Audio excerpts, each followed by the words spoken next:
भारत सरकारनं संपूर्ण देशभरातील 27 रेल्वे स्थानकांचं नामांतर केलंय। महाराष्ट्र सरकारनं मुंबईतील 7 रेल्वे स्थानकांचं नामांतर केलंय, परंतु दादर रेल्वे स्थानकाचं नाव डॉक्टर बाबासाहेब आंबेडकर चैत्यभूमी असं मात्र केलं नाही। मुंबईतल्या दादर स्थानकाच्या नामांतराचा प्रस्ताव राज्य सरकारकडे पाठवलेला आहे, परंतु राज्य सरकार या प्रश्नाकडे लक्षच देत नाही।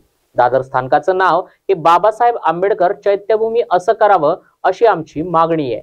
ही संविधान आर्मीची मागणी आहे, त्यासाठी आम्ही हे आंदोलन करत आहोत, अशी प्रतिक्रिया संविधान आर्मीचे राष्ट्रीय अध्यक्ष जगन सोनवणे यांनी दिली आहे। या संविधान आर्मीचा राष्ट्रीय अध्यक्ष नगरसेवक जगनभाई सोनवणे, आमची मागणी हे आहे की भारत सरकारने, मोदी सरकारने संपूर्ण देशभरामध्ये 27 रेल्वे स्टेशनचे नामांतर केले, पण दादर रेल्वे स्टेशनचे डॉक्टर बाबासाहेब आंबेडकर चैत्यभूमी दादर हे नामांतर केलं नाही।